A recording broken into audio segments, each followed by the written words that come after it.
ओम नमः शिवाय। भारत माता शिवशक्ति अवतार ओम मंडली सत्य गीता मुरಳಿ ಓಂ ಪಿತಾಶ್ರೀ ಶಿವ ತಂದೆಯ ನೆನಪಿದೆ. ಮುರಳಿಯ ದಿನಾಂಕ 24/9/2025. ಬೆಳಗಿನ ತರಗತಿ 8/5/1968. ಓಂ ನಮಃ ಶಿವಾಯ. ಪ್ರೀತಿಯ ಮಕ್ಕಳೇ, ನೀವು ಸಂಪೂರ್ಣವಾಗಿ ಶಾಂತಿಯಲ್ಲಿರಬೇಕು. ಬಾಯಿಂದ ಶಿವಶಿವ ಎಂದು ಸಹ ಹೇಳಬಾರದು. ಯಾವುದೇ ತೊಂದರೆಯ ವಿಷಯವಿಲ್ಲ. ಸಂಪೂರ್ಣವಾಗಿ ಸುಲಭವಾಗಿದೆ. ಮಕ್ಕಳು ತುಂಬ ಪ್ರೀತಿಯವರು ಆಗಿದ್ದಾರೆ. ಅದಕ್ಕೆ ತಂದೆಯ ಕಣ್ಣುಗಳ ಬೆಳಕು ಇದ್ದಂತೆ ಎಂದು ಹೇಳುತ್ತಾರೆ. ಬಾಬನೂ ಸಹ ನಾನು ನಿಮ್ಮನ್ನು ನನ್ನ ಕಣ್ಣುಗಳ ಮೇಲೆ ಕೂರಿಸಿಕೊಂಡು ಕರೆದುಕೊಂಡು ಹೋಗುತ್ತೇನೆ ಎಂದು ಹೇಳುತ್ತಾರೆ. ಬೇಹದ್ದಿನ ತಂದೆ ಬೇಹದ್ದಿನ ಮಕ್ಕಳಿಗೆ ವಿವರಿಸುತ್ತಾರೆ. ಬೇಹದ್ದಿನ ತಂದೆ ನಿರಾಕಾರ. ಅವರು ಖಂಡಿತವಾಗಿಯೂ ದೇಹವನ್ನು ತೆಗೆದುಕೊಂಡು ಮಾತ್ರ ವಿವರಿಸಲು ಸಾಧ್ಯ. ತಂದೆಗೆ ದೇಹವಿಲ್ಲದೆ ಯಾವುದೇ ಕೆಲಸ ಆಗಲು ಸಾಧ್ಯವಿಲ್ಲ. ನಾನು ಜ್ಞಾನದ ಸಾಗರ ಎಂದು ಹೇಳುತ್ತಾರೆ. ಆದರೆ ಜ್ಞಾನವನ್ನು ಹೇಗೆ ಹೇಳುತ್ತೇನೆ? ಖಂಡಿತವಾಗಿಯೂ ನಮಗೆ ರಥ ಬೇಕಲ್ಲವೇ? ಕಲ್ಪಕಲ್ಪಕ್ಕೂ ಇವರ ತನುವಿನಲ್ಲಿ ಬಂದು ಮಕ್ಕಳಿಗೆ ವಿವರಿಸುತ್ತೇನೆ. ಮಕ್ಕಳೇ, ನಾನು ಈ ದೇಹದ ಆಧಾರ ತೆಗೆದುಕೊಳ್ಳಬೇಕಾಗುತ್ತದೆ. ದೇಹವಿಲ್ಲದೆ ಯಾವುದೇ ಮಾತುಗಳನ್ನಾಡಲು ಸಾಧ್ಯವಿಲ್ಲ. ನಾವು ಆತ್ಮಗಳ ನಿವಾಸ ಸ್ಥಾನ ತುಂಬ ದೂರವಿದೆ ಎಂದು ಮಕ್ಕಳೂ ಸಹ ಅರ್ಥ ಮಾಡಿಕೊಳ್ಳುತ್ತಾರೆ. ಸೂರ್ಯ ಚಂದ್ರನಿಗಿಂತಲೂ ಆ ಕಡೆ ದೂರದಲ್ಲಿ ಆತ್ಮಗಳ ಮನೆ ಇದೆ. ಈ ಸೂರ್ಯ ಚಂದ್ರರು ಈ ನಾಟಕ ಶಾಲೆಯನ್ನು ಬೆಳಗಿಸುತ್ತಾರೆ. ನಾವು ಆತ್ಮಗಳು ಇವುಗಳಿಗಿಂತಲೂ ತುಂಬ ದೂರದಲ್ಲಿ ವಾಸಿಸುವವರು. ಎಲ್ಲಿ ಸೂರ್ಯ ಚಂದ್ರರು ಇರುವುದಿಲ್ಲ, ನೆರಳಿಲ್ಲ, ಎಷ್ಟು ಸಣ್ಣ ಆತ್ಮ ರಾಕೆಟ್ ಇತ್ಯಾದಿಗಳಿಗಿಂತಲೂ ಆತ್ಮ ವೇಗವಾಗಿದೆ. ವಿಮಾನವನ್ನು ಹೀಗೆ ಮಾಡಿದ್ದಾರೆ, ಅದು ಶಬ್ದಕ್ಕಿಂತಲೂ ವೇಗವಾಗಿ ಹೋಗುತ್ತದೆ ಎಂದು ಬರೆಯುತ್ತಾರೆ. ಆತ್ಮವು ಎಲ್ಲಕ್ಕಿಂತಲೂ ವೇಗವಾಗಿದೆ ಎಂದು ತಂದೆ ವಿವರಿಸುತ್ತಾರೆ. ಆತ್ಮನಿಗಿಂತಲೂ ವೇಗವಾದದ್ದು ಯಾವುದೂ ಇರಲು ಸಾಧ್ಯವಿಲ್ಲ. ಸಂಪೂರ್ಣವಾಗಿ ಆ ಕಡೆ ಹೋಗುತ್ತದೆ. 1 ಸೆಕೆಂಡಿನಲ್ಲಿ ಎಲ್ಲಿಂದ ಎಲ್ಲಿಗೆ ತಲುಪಿಬಿಡುತ್ತದೆ. ಮಕ್ಕಳಿಗೆ ತಮ್ಮ ಮನೆಯ ದಾರಿಯನ್ನು ಸಹ ತಂದೆ ತಿಳಿಸುತ್ತಾರೆ. ನೀವು ಆತ್ಮಗಳಿಗೆ ಈ ಜ್ಞಾನವನ್ನು ಪರಮಾತ್ಮ ತಂದೆ ಕೊಡುತ್ತಿದ್ದಾರೆ. ಆತ್ಮವೇ ಸಂಪೂರ್ಣ ಪಾತ್ರವನ್ನು ಅಭಿನಯಿಸುತ್ತದೆ. ಭಕ್ತಿಯನ್ನು ಸಹ ಆತ್ಮವೇ ಮಾಡುತ್ತದೆ. ಶರೀರದ ಕರ್ಮೇಂದ್ರಿಯಗಳ ಮೂಲಕ ಆತ್ಮವೇ ಓದುತ್ತದೆ. ತಂದೆ ಮಕ್ಕಳಿಗೆ ಮೊದಲು ನಿಮ್ಮನ್ನು ನೀವು ಆತ್ಮವೆಂದು ತಿಳಿದುಕೊಳ್ಳಿರಿ ಮತ್ತು ಎಲ್ಲರೂ ಸಹೋದರ ಸಹೋದರ ಎಂದು ಅರ್ಥ ಮಾಡಿಕೊಳ್ಳಿರಿ ಎಂದು ವಿವರಿಸುತ್ತಾರೆ. ಆತ್ಮಗಳು ಎಲ್ಲರೂ ಸಹೋದರ ಸಹೋದರ ಆಗಿದ್ದೀರಿ ಅಲ್ಲವೇ? ತಂದೆ ಬಂದು ಆತ್ಮಗಳಿಗೆ ಓದಿಸುತ್ತಾರೆ. ಇವರು ಬೇಹದ್ದಿನ ತಂದೆ. ನಿಮ್ಮ ಹದ್ದಿನ ತಂದೆ ಎಷ್ಟು ಪ್ರೀತಿ ಮಾಡುತ್ತಾರೆಯೋ ಅಥವಾ ಸುಖ ಕೊಡುವ ಬಗ್ಗೆ ಯೋಚನೆ ಮಾಡುತ್ತಾರೋ ಅದಕ್ಕಿಂತ ನೀವು ಮಕ್ಕಳನ್ನು ತುಂಬ ಪಾಲನೆ ಮಾಡುತ್ತೇವೆ ಎಂದು ತಿಳಿಸುತ್ತಾರೆ. ಆದ್ದರಿಂದಲೇ ಬಾಬಾ ನೀವು ಬನ್ನಿ, ನೀವು ಬಂದು ಶಾಂತಿಧಾಮ ಸುಖಧಾಮಕ್ಕೆ ನಮ್ಮನ್ನು ಕರೆದುಕೊಂಡು ಹೋಗಿ ಎಂದು ಮಕ್ಕಳು ಕರೆಯುತ್ತಾರೆ.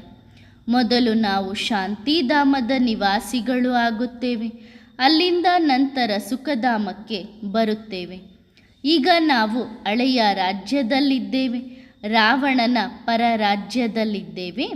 ಈ ರೀತಿ ಬೇರೆ ಯಾವ ಮನುಷ್ಯರು ಅರ್ಥ ಮಾಡಿಕೊಳ್ಳುವುದಿಲ್ಲ. ಯಾರೂ ಮೇಲೆ ಏರುವುದಿಲ್ಲ ರಾವಣನ ರಾಜ್ಯದಲ್ಲಿ. ಆದರೆ ಅವರ ರಾವಣನ ರಾಜ್ಯವು ಸ್ಥಾಪನೆಯಾಗುತ್ತದೆ. ರಾವಣನ ರಾಜ್ಯ ಎಂದು ಗಾಯನವೂ ಮಾಡುತ್ತಾರೆ. ರಾವಣನನ್ನು ಶತ್ರು ಎಂದು ಸಹ ಹೇಳುತ್ತಾರೆ. ರಾವಣನ ರಾಜ್ಯಕ್ಕಿಂತ ರಾಮರಾಜ್ಯ ಉತ್ತಮ ಎಂದು ಅರ್ಥ ಮಾಡಿಕೊಳ್ಳುತ್ತಾರೆ. ಇದನ್ನು ಯಾರಾದರೂ ಅರ್ಥ ಮಾಡಿಕೊಳ್ಳಬಹುದು. ರಾಮರಾಜ್ಯದಲ್ಲಿ ಅಪಾರ ಸುಖವಿದೆ. ಅಲ್ಲಿ ಎಲ್ಲರೂ ಇರುವುದಿಲ್ಲ. ಇದನ್ನೂ ಸಹ ಅರ್ಥ ಮಾಡಿಕೊಳ್ಳಬೇಕಲ್ಲವೇ? ಮಕ್ಕಳಿಗೆ ವೃಕ್ಷದ ಜ್ಞಾನವನ್ನು ಸಹ ವಿವರಿಸಲಾಗಿದೆ, ಚಕ್ರದ ಬಗ್ಗೆಯೂ ವಿವರಿಸಲಾಗಿದೆ. ನಾವು ಸತ್ಯಯುಗದಲ್ಲಿ ಇದ್ದಾಗ ಉಳಿದಂತಹ ಎಲ್ಲ ಆತ್ಮಗಳು ಶಾಂತಿಧಾಮದಲ್ಲಿ ಇರುತ್ತಾರೆ ಎಂದು ಮಕ್ಕಳಿಗೆ ಗೊತ್ತಿದೆ. ಅಲ್ಲಿ ಯಾರಿಗೂ ಸಹ ದುಃಖದ ಹೆಸರಿರುವುದಿಲ್ಲ. ನಿಮಗೆ ಅಲ್ಲಿ ಶಾಂತಿಯೂ ಇದೆ, ಹಾಗೆಯೇ ಸುಖವೂ ಇದೆ. ಮತ್ತು ಉಳಿದವರೆಲ್ಲರೂ ಬ್ರಹ್ಮಾಂಡದಲ್ಲಿ ಇರುತ್ತಾರೆ. ಬ್ರಹ್ಮಾಂಡವನ್ನು ವಿಶ್ವ ಎಂದು ಹೇಳುವುದಿಲ್ಲ. ಪ್ರತಿಯೊಂದು ಅಕ್ಷರದ ಅರ್ಥವನ್ನೂ ಸಹ ಅರ್ಥ ಮಾಡಿಕೊಳ್ಳಬೇಕು. ಯಾರಿಗಾದರೂ ತುಂಬ ಧನ ಇದ್ದರೆ ಮನುಷ್ಯರು ಇವರಿಗೆ ಮಾಯೆಯ ನಶೆ ಇದೆ ಎಂದು ಹೇಳುತ್ತಾರೆ. ವಾಸ್ತವವಾಗಿ ಧನಕ್ಕೆ ಮಾಯೆ ಎಂದು ಹೇಳುವುದಿಲ್ಲ. ಮಾಯೆಯನ್ನು 5 ವಿಕಾರಗಳಿಗೆ ಹೇಳಲಾಗುತ್ತದೆ. ಧನವನ್ನು ಸಂಪತ್ತು ಎಂದು ಕರೆಯಲಾಗುತ್ತದೆ. ಇವರಿಗೆ ಮಾಯೆಯ ಅಹಂಕಾರ ಇದೆ ಎಂದು ಈ ರೀತಿ ಹೇಳುವುದಿಲ್ಲ. ವಿಕಾರಗಳಿಗೆ ವಿಕಾರದ ಅಹಂಕಾರ ಇರುವುದಿಲ್ಲ. ಮನುಷ್ಯರು ಯಾವ ಶಬ್ದವನ್ನು ಬಳಸುತ್ತಾರೋ ಅದು ತಪ್ಪು. ಈ ಎಲ್ಲ ಮಾತುಗಳನ್ನು ತಂದೆ ಕುಳಿತು ವಿವರಿಸುತ್ತಾರೆ.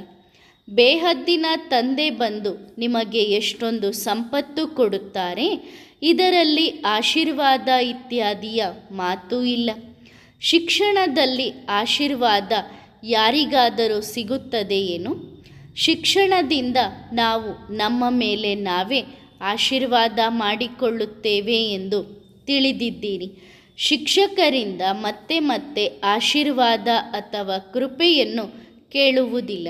ಇದು ಭಕ್ತಿ ಮಾರ್ಗದ ಮಾತುಗಳು ಎಂದು ತಂದೆ ಹೇಳುತ್ತಾರೆ. ಇಲ್ಲಿ ಶಿಕ್ಷಣ ಇದೆ. ತಂದೆ ಬಂದು ಓದಿಸುತ್ತಾರೆ. ಯಾರಿಗೆ ಓದಿಸುತ್ತಾರೆ? ಆತ್ಮಗಳಿಗೆ. ಆತ್ಮಕ್ಕೆ ಆತ್ಮದ ಜ್ಞಾನವನ್ನು ಸಹ ಕೊಡುತ್ತಾರೆ. ಮನುಷ್ಯರಿಗೆ ಆತ್ಮ ಅಂದರೆ ಏನು ಎಂದು ಸಹ ತಿಳಿದಿಲ್ಲ. ಇಷ್ಟು ಎಲ್ಲ ಆತ್ಮಗಳು ಇವೆ. ಎಲ್ಲರ ಪಾತ್ರವು ಅವರವರದ್ದೇ ಆಗಿದೆ. ಪ್ರತಿಯೊಬ್ಬರಿಗೂ ಅವರವರ ಅವಿನಾಶಿ ಮತ್ತು ಅನಾದಿ ಪಾತ್ರ ಸಿಕ್ಕಿದೆ. ಇದನ್ನೂ ಸಹ ಚೆನ್ನಾಗಿ ಅರ್ಥ ಮಾಡಿಕೊಳ್ಳಬೇಕು. ನೀವು ಬೇಹದ್ದಿನ ಪಾತ್ರಧಾರಿಗಳು ಮತ್ತು ಅವಿನಾಶಿ ಪಾತ್ರಧಾರಿಗಳು. ಅವರು ಹದ್ದಿನ ಪಾತ್ರಧಾರಿಗಳು. ನೀವು ಮಕ್ಕಳ ಬುದ್ಧಿಯಲ್ಲಿ ಇಡೀ ಸೃಷ್ಟಿ ಚಕ್ರದ ಜ್ಞಾನವನ್ನು ತುಂಬಲಾಗಿದೆ. ಆತ್ಮವೇ ಧಾರಣೆ ಮಾಡಿಕೊಳ್ಳುತ್ತದೆ. ಶರೀರ ಸಮಾಪ್ತಿಯಾಗುತ್ತದೆ. ಆತ್ಮ ಅವಿನಾಶಿ. ಆತ್ಮದಲ್ಲಿ ಸಂಪೂರ್ಣ ಪಾತ್ರವಿದೆ. ನೀವು ಈ ಎಲ್ಲ ಹೊಸ ಮಾತುಗಳನ್ನು ಹೊಸ ತಂದೆಯಿಂದ ಕೇಳುತ್ತೀರಿ. ಗೀತೆಯಲ್ಲಿ ಕೃಷ್ಣ ಭಗವಾನುವಾಚ ಎಂದು ಇದೆ. ನೀವು ನಿರಾಕಾರ ಪರಮಪಿತ ಪರಮಾತ್ಮ ಜ್ಞಾನದ ಸಾಗರ ಶಿವಬಾಬಾ ಅವರಿಂದ ಕೇಳುತ್ತೀರಿ. ಇದು ಶಿವ ಭಗವಾನುವಾಚ ಹೊರತು ಕೃಷ್ಣ ಭಗವಾನುವಾಚ ಅಲ್ಲ. ಇದುವೇ ಬಹಳ ದೊಡ್ಡ ತಪ್ಪು. ಭಾರತದವರು ತಮ್ಮ ಶಾಸ್ತ್ರವನ್ನು ತಾವೇ ಖಂಡನೆ ಮಾಡಿದ್ದಾರೆ. ತಾವೇ ಕಪಾಳ ಮೋಕ್ಷ ಮಾಡಿಕೊಂಡು ಕೆಳಗೆ ಬಿದ್ದಿದ್ದಾರೆ. ಇದು ಅತಿ ದೊಡ್ಡ ತಪ್ಪು ಎಂದು ನೀವು ಮಕ್ಕಳು ತಿಳಿದುಕೊಂಡಿದ್ದೀರಿ. ಯಾರು ಎಲ್ಲ ಶಾಸ್ತ್ರಗಳ ಅಪ್ಪ ಅಮ್ಮ ಆಗಿದ್ದಾರೆಯೋ ಅವರನ್ನೇ ಸುಳ್ಳುಗಾರರನ್ನಾಗಿ ಮಾಡಿದ್ದಾರೆ. ಆಗ ಉಳಿದವೆಲ್ಲವೂ ಸಹ ಸುಳ್ಳುಗಾರರಾದರು. ರಚಯಿತನಿಂದ ಆಸ್ತಿ ಸಿಗುತ್ತದೆ, ರಚನೆಯಿಂದ ಸಿಗುವುದಿಲ್ಲ ಎಂದು ಸಹ ತಂದೆ ತಿಳಿಸುತ್ತಾರೆ. ಲೌಕಿಕ ತಂದೆಯೂ ಸಹ ರಚಯಿತ ಆಗಿದ್ದಾರೆ. ಅದಕ್ಕೆ ಮಕ್ಕಳಿಗೆ ಆಸ್ತಿ ಸಿಗುತ್ತದೆ. ಲೌಕಿಕ ತಂದೆಯ ಆಸ್ತಿಯನ್ನು ಮಗ ತೆಗೆದುಕೊಳ್ಳುತ್ತಾನೆ. ಮಗಳು ಮತ್ತೊಬ್ಬರ ಮನೆಗೆ ಹೋಗಿಬಿಡುತ್ತಾಳೆ. ಇಲ್ಲಿ ಬೇಹದ್ದಿನ ತಂದೆ ನೀವು ಎಲ್ಲ ಆತ್ಮಗಳಿಗೆ ನನ್ನಿಂದ ಆಸ್ತಿಯನ್ನು ತೆಗೆದುಕೊಳ್ಳುವ ಹಕ್ಕು ಇದೆ ಎಂದು ಹೇಳುತ್ತಾರೆ. ಇಲ್ಲಿ ಮಗ ಅಥವಾ ಮಗಳ ಪ್ರಶ್ನೆ ಇಲ್ಲ. ನೀವೆಲ್ಲರೂ ಆತ್ಮಗಳು ಆಗಿದ್ದೀರಿ. ತಂದೆಯಿಂದ ಓದುತ್ತಿದ್ದೀರಿ. ಯಾರು ಎಷ್ಟು ಓದುತ್ತಾರೋ ಅದರ ಪ್ರಕಾರ ಭವಿಷ್ಯದ ಪದವಿ ಸಿಗುತ್ತದೆ. ಆದ್ದರಿಂದ ಈಗ ತಂದೆ ಮೊದಲು ನಿಮ್ಮನ್ನು ನೀವು ಆತ್ಮ ಎಂದು ತಿಳಿದುಕೊಳ್ಳಿರಿ ಎಂದು ತಂದೆ ಹೇಳುತ್ತಾರೆ. ಇದನ್ನು ಪಕ್ಕಾ ನಿಶ್ಚಯ ಮಾಡಿಕೊಳ್ಳಿರಿ. ನೀವು ಮತ್ತೆ ಮತ್ತೆ ದೇಹಾಭಿಮಾನದಲ್ಲಿ ಬರುತ್ತೀರಿ. ಮೊದಲ ಪಾಠವು ಆತ್ಮಾಭಿಮಾನಿಯಾಗುವುದಾಗಿದೆ. ನಾನು ಆತ್ಮ ಶಾಂತ ಸ್ವರೂಪ. ನಮ್ಮ ಸ್ವಧರ್ಮವೇ ಶಾಂತಿ. ಶಾಂತಿಯು ಯಾವುದೇ ಕಾಡಿನಲ್ಲಿ ಸಿಗುವುದಿಲ್ಲ. ಶಾಂತಿಯು ನಮ್ಮ ಸ್ವಧರ್ಮ. ಇಲ್ಲಿ ನೀವು ಪಾತ್ರವನ್ನು ಮಾಡುವುದಕ್ಕಾಗಿಯೇ ಬಂದಿದ್ದೀರಿ. ಶಾಂತಿಯಲ್ಲಿ ಕುಳಿತುಕೊಳ್ಳುವುದಕ್ಕಾಗಿ ಬಂದಿಲ್ಲ. ಇದು ಪಾತ್ರವನ್ನು ವಹಿಸುವ ಜಾಗ. ಇಲ್ಲಿ ನೀವು ಶಾಂತಿಯಲ್ಲಿ ಇರಲು ಸಾಧ್ಯವಿಲ್ಲ. ಇದೇ ಪಾತ್ರವನ್ನು ಅಭಿನಯಿಸುವ ಜಾಗ. ಆದರೆ ಇದು ರಾವಣನ ರಾಜ್ಯ. ಆದ್ದರಿಂದ ಇಲ್ಲಿ ದುಃಖವಿದೆ. ಸತ್ಯಯುಗದಲ್ಲಿ ರಾಮರಾಜ್ಯ ಇರುವ ಕಾರಣದಿಂದ ಸುಖವಿರುತ್ತದೆ, ಶಾಂತಿಯೂ ಇರುತ್ತದೆ. ಇಲ್ಲಿಯೇ ದುಃಖ, ಅಶಾಂತಿ ಇದೆ. ನಿಮಗೆ ಈ ಜನ್ಮದಲ್ಲಿ ಶಾಂತಿ ಬೇಕೋ ಅಥವಾ ಜನ್ಮ ಜನ್ಮಾಂತರಕ್ಕಾಗಿ ಶಾಂತಿ ಬೇಕೋ? ಶಾಂತಿಧಾಮದಲ್ಲಿ ಶಾಂತಿ ಸಿಗುತ್ತದೆ. ವಾಸ್ತವವಾಗಿ ಶಾಂತಿಯನ್ನು ಕೇಳುವುದೇ ನಿಯಮವಲ್ಲ. ಸತ್ಯಯುಗದಲ್ಲಿ ಸುಖ ಮತ್ತು ಶಾಂತಿ ಎರಡೂ ಸಿಗುತ್ತದೆ. ನಿವೃತ್ತಿ ಮಾರ್ಗದ ಸನ್ಯಾಸಿ ಜನರು ಸುಖ ಮತ್ತು ಶಾಂತಿ ಎರಡನ್ನೂ ಕೊಡಲು ಸಾಧ್ಯವಿಲ್ಲ ಎಂದು ತಂದೆ ತಿಳಿಸುತ್ತಾರೆ. ಇದು ಬೇಹದ್ದಿನ ತಂದೆಯಿಂದಲೇ ಈ ಆಸ್ತಿ ಸಿಗುತ್ತದೆ. ಪವಿತ್ರತೆಯು ಅವಶ್ಯವಾಗಿ ಇದೆ. ಅದನ್ನು ಸಹ ತಂದೆಯನ್ನು ಬಿಟ್ಟು ಮನುಷ್ಯರು ಮನುಷ್ಯರಿಗೆ ಕೊಡಲು ಸಾಧ್ಯವಿಲ್ಲ. ಪವಿತ್ರತೆಯನ್ನು ಸದ್ಗತಿ ಎಂದು ಕರೆಯಲಾಗುತ್ತದೆ.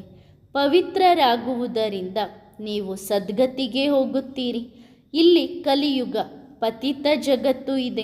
ಪತಿತ ಜಗತ್ತಿನಲ್ಲಿ ಪತಿತ ಮನುಷ್ಯರೇ ಇರುತ್ತಾರೆ.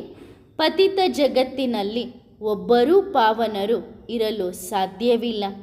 ಪಾವನ ಜಗತ್ತೇ ಬೇರೆ ಇದೆ, ಪತಿತ ಜಗತ್ತೇ ಬೇರೆ. ಸ್ವರ್ಗವು ಪಾವನ ಜಗತ್ತು, ನರಕವು ಪತಿತ ಜಗತ್ತು. ಪತಿತ ಜಗತ್ತಿನಲ್ಲಿ ಒಬ್ಬರೂ ಸಹ ಪಾವನರು ಇಲ್ಲ. ಪಾವನ ಜಗತ್ತಿನಲ್ಲಿ ಒಬ್ಬರೂ ಪತಿತರು ಇರಲು ಸಾಧ್ಯವಿಲ್ಲ. ಈ ಎಲ್ಲ ಮಾತುಗಳನ್ನು ತಂದೆಯೇ ನೀವು ಮಕ್ಕಳಿಗೆ ತಿಳಿಸುತ್ತಾರೆ. ಮತ್ತೆ ಈ ಜ್ಞಾನವು ಪ್ರಾಯಲೋಪವಾಗಿ ಬಿಡುತ್ತದೆ. ಬಾಕಿ ಹಿಟ್ಟಿನಲ್ಲಿ ಉಪ್ಪು ಇದ್ದಂತೆ. ಉಪ್ಪು ಇಲ್ಲದಿದ್ದರೆ ರುಚಿಯಾಗುವುದಿಲ್ಲ. ಈ ಜ್ಞಾನವು ರುಚಿಯಿಲ್ಲ ಎಂದು ಅಲ್ಲ. ಭಕ್ತಿಯೂ ಸಹ ಸಿಹಿಯಾಗಿದೆ, ಜ್ಞಾನವೂ ಸಹ ಸಿಹಿಯಾಗಿದೆ. ಭಕ್ತಿಯನ್ನು ನೋಡಿ ಮನುಷ್ಯರಿಗೆ ಎಷ್ಟು ಸಿಹಿಯಾಗಿರುತ್ತದೆ. ಭಕ್ತಿಯ ನಶೆ ಏರಿದರೆ ಭಕ್ತಿಯನ್ನೇ ಮಾಡತೊಡಗುತ್ತಾರೆ. ಸಂಪೂರ್ಣವಾಗಿ ಮಸ್ತ್ ಆಗಿಬಿಡುತ್ತಾರೆ. ಭಕ್ತಿಯಲ್ಲಿ ತುಂಬ ಮೋಹ ಇಟ್ಟುಕೊಳ್ಳುತ್ತಾರೆ. ಭಕ್ತರ ಮಾಲೆಯೂ ಸಹ ಆಗುತ್ತದೆ ಅಲ್ಲವೇ? ಯಾರು ಬಹಳ ಭಕ್ತರಾಗುತ್ತಾರೋ ಅವರಲ್ಲಿ ಉತ್ತಮ ಗುಣಗಳಿರುತ್ತವೆ. ಒಂದು ಭಕ್ತಿ, ಇನ್ನೊಂದು ವಂಚನೆ. ಧಾರ್ಮಿಕ ಬುದ್ಧಿಯವರನ್ನು ಭಕ್ತರು ಎಂದು ಕರೆಯಲಾಗುತ್ತದೆ. ಈಗ ಮೊಟ್ಟ ಮೊದಲು ನೀವು ಆತ್ಮದ ಧರ್ಮದಲ್ಲಿ ಹೋಗುತ್ತೀರಿ. ಆತ್ಮದ ಧರ್ಮ ಶಾಂತಿ.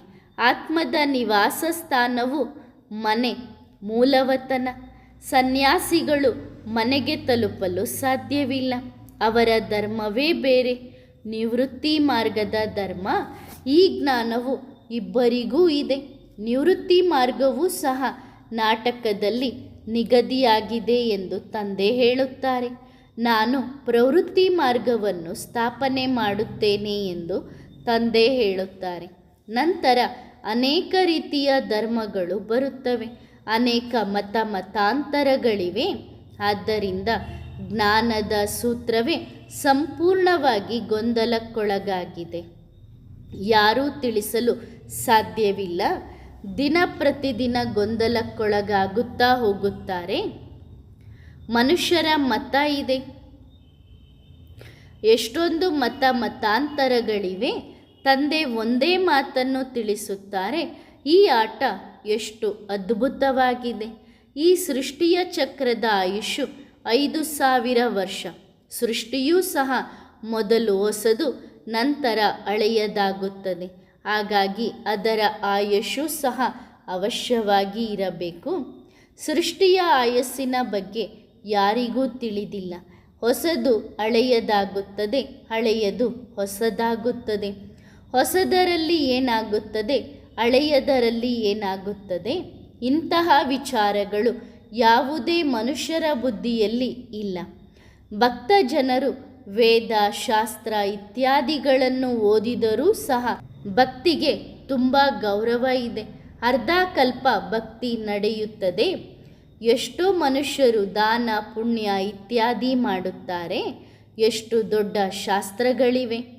ಎಲ್ಲ ಶಾಸ್ತ್ರಗಳನ್ನು ತೆಗೆದುಕೊಂಡು ಪರಿಕ್ರಮ ಮಾಡುತ್ತಾರೆ. ಚಿತ್ರಗಳನ್ನು ಸಹ ಎತ್ತುತ್ತಾರೆ. ನಂತರ ಶಾಸ್ತ್ರಗಳನ್ನು ಸಹ ಎತ್ತುತ್ತಾರೆ. ಅವುಗಳ ಮಹಿಮೆಯನ್ನು ಸಹ ಮಾಡುತ್ತಾರೆ. ಗಾಡಿಯಲ್ಲಿ ಶಾಸ್ತ್ರಗಳನ್ನು ಇಟ್ಟುಕೊಂಡು ಮನುಷ್ಯರು ಓಡಿಸುತ್ತಾರೆ. ಈಗ ನೀವೇ ಯೋಚಿಸಿರಿ, ಮನುಷ್ಯರು ದೊಡ್ಡವರು ಅಥವಾ ಶಾಸ್ತ್ರಗಳು ದೊಡ್ಡವು? ಹೇಗೆ ಮನುಷ್ಯರು ಎತ್ತುಗಳಂತೆ ಆಗುತ್ತಾರೆ ಮತ್ತು ಶಾಸ್ತ್ರಗಳನ್ನು ಎತ್ತಿ ಸಾಮಾನುಗಳನ್ನು ಗಾಡಿಯಲ್ಲಿ ಹತ್ತಿಸಿ ಪರಿಕ್ರಮ ಮಾಡುತ್ತಾರೆ. ಶಾಸ್ತ್ರಗಳಿಗೆ ಗೌರವವನ್ನು ಕೊಡುತ್ತಾರೆ. ಇದು ಭಕ್ತಿಯ ಗೌರವ. ಭಕ್ತಿಯು ಅರ್ಧ ಕಲ್ಪ ನಡೆಯುತ್ತದೆ. ಇದು ಜ್ಞಾನದ ಗೌರವ. ಭಕ್ತಿಯ ಗೌರವವನ್ನು ನೀವು ಅರ್ಥ ಮಾಡಿಕೊಂಡಿದ್ದೀರಿ. ಭಕ್ತಿಯಲ್ಲಿ ಕೆಳಗೆ ಇಳಿಯುತ್ತಾ ಕಲೆಗಳು ಕಡಿಮೆಯಾಗುತ್ತದೆ. ಕೆಳಗೆ ಇಳಿಯುವುದು ಅಂದರೆ ದುರ್ಗತಿ. ಈ ಮಾತುಗಳನ್ನು ಮನುಷ್ಯರು ಅರ್ಥ ಮಾಡಿಕೊಳ್ಳುವುದಿಲ್ಲ. ಅವರಿಗೆ ತಮ್ಮದೇ ಆದ ಮತಾಂತರದ ನಶೆ ಏರಿರುತ್ತದೆ. ಶಾಸ್ತ್ರಗಳ ನಶೆ ಎಷ್ಟೊಂದು ಇರುತ್ತದೆ. ಶಾಸ್ತ್ರದ ಬಗ್ಗೆ ಚರ್ಚೆ ಮಾಡುತ್ತಾ ಎಲ್ಲಿಂದ ಎಲ್ಲಿಗೋ ಜಗಳ ಆಡುತ್ತಾರೆ. ಇಲ್ಲಿ ಜಗಳ ಇತ್ಯಾದಿಯ ಮಾತೇ ಇಲ್ಲ. ನೀವು ಸಂಪೂರ್ಣ ಶಾಂತಿಯಲ್ಲಿ ಇರಬೇಕು. ಬಾಯಿಂದ ಶಿವ ಎಂದು ಸಹ ಹೇಳಬಾರದು. ಯಾವುದೇ ತೊಂದರೆಯ ಮಾತಿಲ್ಲ. ಸಂಪೂರ್ಣವಾಗಿ ಸಹಜವಾಗಿದೆ. ನಾನು ನಿಮ್ಮನ್ನು ಕಣ್ಣುಗಳ ಮೇಲೆ ಕೂರಿಸಿಕೊಂಡು ಮನೆಗೆ ಕರೆದುಕೊಂಡು ಹೋಗುತ್ತೇನೆ ಎಂದು ತಂದೆ ಹೇಳುತ್ತಾರೆ. ಮಕ್ಕಳು ತುಂಬ ಪ್ರಿಯ ಆಗಿರುತ್ತಾರೆ. ಅದಕ್ಕೆ ತಂದೆ ನೀವು ಕಣ್ಣುಗಳ ಬೆಳಕು ಇದ್ದಂತೆ ಎಂದು ಹೇಳುತ್ತಾರೆ. ಮಕ್ಕಳಿಗೆ ತುಂಬ ಪ್ರೀತಿ ಮಾಡುತ್ತಾರೆ. ಮಕ್ಕಳು ಇಲ್ಲದೆ ಮನೆ ಖಾಲಿ ಇದೆ ಎಂದು ಅರ್ಥ ಮಾಡಿಕೊಳ್ಳುತ್ತಾರೆ. ಮತ್ತು ನಂತರ ಮನೆಯಲ್ಲಿ ಮಗಳು ಇಲ್ಲ ಅಂದರೆ ಧನ ಬರುವುದಿಲ್ಲ ಎಂದು ಹೇಳುತ್ತಾರೆ. ಮಗಳು ಸಹ ಅವಶ್ಯವಾಗಿ ಬೇಕು.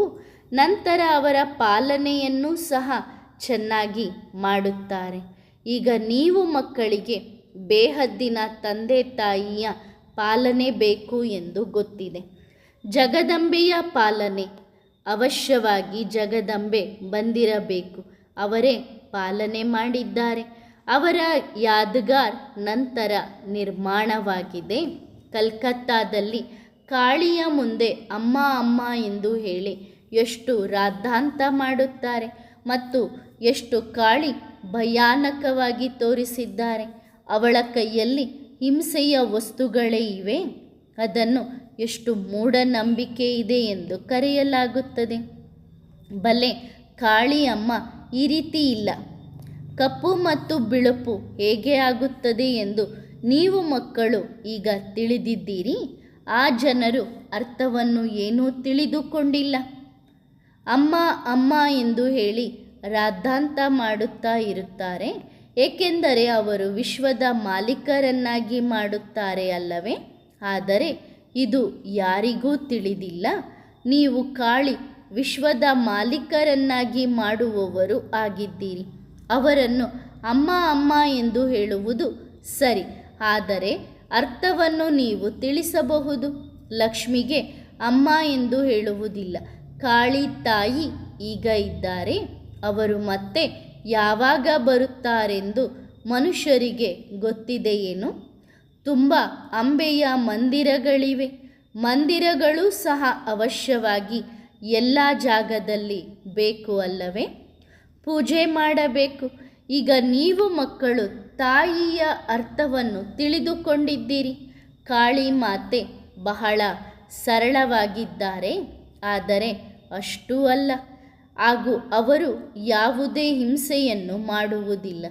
ಬಾಂಬೆಯಲ್ಲಿ ತಾಯಿ ದೇವಿಯನ್ನು ಸರಿಯಾಗಿಯೇ ತೋರಿಸಿದ್ದಾರೆ. ಶಾಂತಿಯಲ್ಲಿ ಕೂತಿರುವುದನ್ನು ತೋರಿಸಿದ್ದಾರೆ. ಜಗದಂಬ ಒಬ್ಬರೇ. ಅವರ ಅನೇಕ ಪ್ರಕಾರದ ಚಿತ್ರಗಳನ್ನು ಮಾಡಿದ್ದಾರೆ. ಈಗ ನೀವು ಮಕ್ಕಳಿಗೆ ಗೊತ್ತಿದೆ, ತಾಯಿ ಒಬ್ಬರೇ ಆಗಿದ್ದಾರೆ. ನೀವು ಸಹ ಅವರಿಗೆ ತಾಯಿ ಎಂದು ಕರೆಯುತ್ತೀರಿ. ನನಗೆ ಏನಾದರೂ ತಾಯಿ ಎಂದು ಕರೆಯುತ್ತೀರಿ ಏನು? ಜಗದಂಬೆ ಒಬ್ಬರೇ ಆಗಿದ್ದಾರೆ. ನೀವು ಅವರ ಸಂತಾನ ಆಗಿದ್ದೀರಿ. ಹಾಗಾಗಿ ಭಕ್ತಿ ಮತ್ತು ಜ್ಞಾನದಲ್ಲಿ ರಾತ್ರಿ ಹಗಲಿನ ವ್ಯತ್ಯಾಸವಿದೆ. ಅದನ್ನು ತಂದೆ ತಿಳಿಸುತ್ತಾರೆ. ಬೇರೆ ಯಾರಿಗೂ ಇದು ಗೊತ್ತಿಲ್ಲ. ಮನುಷ್ಯರನ್ನು ಎಂದಿಗೂ ಜ್ಞಾನದ ಸಾಗರ ಎಂದು ಕರೆಯಲು ಸಾಧ್ಯವಿಲ್ಲ. ಸನ್ಯಾಸಿಗಳನ್ನು ಸರ್ವಶಕ್ತಿವಂತರು ಎಂದು ಹೇಳಲು ಸಾಧ್ಯವಿಲ್ಲ. ಬಲೆ ಶಾಸ್ತ್ರಗಳ ಅಧಿಕಾರಿ ಅವರು ಆಗಿದ್ದಾರೆ. ತುಂಬ ವೇದ, ಶಾಸ್ತ್ರ ಇತ್ಯಾದಿಗಳನ್ನು ಓದುವವರನ್ನು ಅದರ ಅಧಿಕಾರಿ ಎಂದು ಹೇಳುತ್ತಾರೆ. ಇವರೆಲ್ಲರೂ ಅವುಗಳನ್ನು ಓದಿದ್ದಾರೆ. ಅದಕ್ಕೆ ಅವರು ಅಧಿಕಾರಿಯಾಗಿದ್ದಾರೆ ಎಂದು ತಂದೆ ಹೇಳುತ್ತಾರೆ. ನಾನು ಇದೆಲ್ಲವನ್ನೂ ಓದದೆ ಅಧಿಕಾರಿ ಆಗಿದ್ದೇನೆ. ನಾನು ಇದೆಲ್ಲವನ್ನೂ ತಿಳಿದಿದ್ದೇನೆ. ಇದು ಭಕ್ತಿ ಮಾರ್ಗದ ಸಾಮಗ್ರಿಗಳು. ಹೇಗೆ ವೃಕ್ಷದ ಶೋಭೆ ಇರುತ್ತದೆಯೋ ಅದೇ ರೀತಿ ಭಕ್ತಿಯೂ ಸಹ ಶೋಭೆಯನ್ನು ಹೊಂದಿರುತ್ತದೆ. ಆದ್ದರಿಂದ ಇದನ್ನು ಕೆಸರಿನ ರೂಪದಲ್ಲಿ ತೋರಿಸುತ್ತಾರೆ. ಕೆಸರು ಹೊರಗೆ ಶೋಭೆಯು ತುಂಬ ಇರುತ್ತದೆ. ಹೇಗೆ ಬೆಳ್ಳಿಯು ಸೂರ್ಯನ ಮುಂದೆ ತುಂಬ ಹೊಳೆಯುತ್ತದೆಯೋ ಅದೇ ರೀತಿ ಅದನ್ನು ಕೆಸರು ಎಂದು ಹೇಳುತ್ತಾರೆ. ಹಾಗಾಗಿ ಭಕ್ತಿ ಮಾಡುತ್ತಾ ಮಾಡುತ್ತಾ ಡ್ರಾಮಾದ ಅನುಸಾರ ಕುತ್ತಿಗೆಯವರೆಗೆ ಆ ಕೆಸರಿನಲ್ಲಿ ಸಿಕ್ಕಿಕೊಳ್ಳುತ್ತಾರೆ. ಪ್ರಾರಂಭದಿಂದ ಹಿಡಿದು ಭಕ್ತಿ ಮಾಡುತ್ತಾ ಮಾಡುತ್ತಾ ಒಳಗೆ ಸಿಲುಕಿಕೊಳ್ಳುತ್ತಾ ಈಗ ಕೆಸರು ಕುತ್ತಿಗೆಯ ತನಕ ಬಂದಿದೆ. ಅದಕ್ಕೆ ನಾನು ಆ ಕೆಸರಿನಿಂದ ನಿಮ್ಮನ್ನು ಹೊರಗೆ ತೆಗೆಯಲು ಬರುತ್ತೇನೆ. ಎಲ್ಲರಿಗೂ ಬಂದು ಭಕ್ತಿ ಮಾರ್ಗದ ಕೆಸರಿನಿಂದ ಹೊರಗೆ ತೆಗೆಯುತ್ತೇನೆ. ಭಕ್ತಿಯ ಹಂತಗಳನ್ನು ಸಹ ಇಟ್ಟಿದ್ದಾರೆ. ಯಾರಾದರೂ ಒಂದು ಹಂತಕ್ಕೆ ಬಂದರೆ 7ನೆಯ ಹಂತದಲ್ಲಿ ಇದ್ದಾರೆ ಎಂದು ಹೇಳುತ್ತಾರೆ. ಇವರಿಗೆ ಶರೀರದ ಬಗ್ಗೆ ಏನೂ ತಿಳಿದಿಲ್ಲ. ಬಾಬಾ ಅಂತೂ ಅನುಭವಿಯಾಗಿದ್ದಾರೆ ಅಲ್ಲವೇ? ಸಾಧುವನ್ನು ನೋಡುತ್ತಿದ್ದರು, ಆಗ ತಕ್ಷಣ ಓಡಿ ಹೋಗುತ್ತಿದ್ದರು. ಆ ಸಮಯದಲ್ಲಿ ಇವರು 7ನೆಯ ಹಂತದಲ್ಲಿ ಇದ್ದಾರೆ ಎಂದು ಅರ್ಥ ಮಾಡಿಕೊಳ್ಳುತ್ತಿದ್ದರು. ಆ ಸಾಧುಗಳಿಗೆ ಅವರಿಗೆ ಕೈ ಜೋಡಿಸುತ್ತಿದ್ದರು. ಇದನ್ನು ಭಕ್ತಿಯ ದುರ್ಗತಿ ಎಂದು ಹೇಳಲಾಗುತ್ತದೆ. ಈಗ ನಿಮಗೆ ತಿಳಿದಿದೆ. ಈಗ ನೀವು ಮಕ್ಕಳಿಗೆ ಜ್ಞಾನದ ಶಕ್ತಿ ಸಿಗುತ್ತದೆ. ಎಷ್ಟು ಹೆಚ್ಚು ನೆನಪಿನಲ್ಲಿ ಇರುತ್ತೀರೋ ಅಷ್ಟು ಸತೋಪ್ರಧಾನರಾಗುತ್ತಾ ಹೋಗುತ್ತೀರಿ. ಭಾರತವಾಸಿಗಳ ಸರಾಸರಿ ಆಯುಷು ಮೊದಲು 150 ವರ್ಷವಾಗಿತ್ತು ಎಂದು ಸಹ ಹೇಳುತ್ತಾರೆ. ಅವರು ಪವಿತ್ರವಾಗಿದ್ದವರು. ಈಗ ಸರಾಸರಿ ಆಯುಷು 30ರಿಂದ 35 ವರ್ಷವಾಗಿದೆ. ಭಾರತದ್ದೇ ಕತೆ ಹೇಳುತ್ತಾರೆ. ಮೊದಲು ಎಷ್ಟು ದೊಡ್ಡ ಆಯುಷು ಇತ್ತು. ಒಳ್ಳೆಯದು. ಮಧುರಾತಿ ಮಧುರ ಸಿಕ್ಕಿಲ್ಲದೆ ಆತ್ಮಿಕ ಮಕ್ಕಳಿಗೆ ನೆನಪು, ಪ್ರೀತಿ ಮತ್ತು ನಮಸ್ತೆ.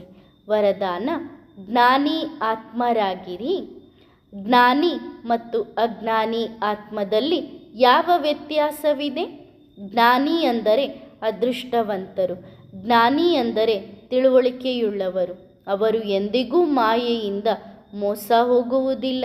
ಅವರು ಯಾವಾಗಲೂ ಖುಷಿಯಾಗಿರುತ್ತಾರೆ. ಯಾವಾಗ ಖುಷಿಯ ಸಾಗರ ತಂದೆಯ ಮಕ್ಕಳು ಆಗುತ್ತೇವೆ ಆಗ ನಿಮಗೆ ಎಷ್ಟು ಖುಷಿಯಾಗಬೇಕು.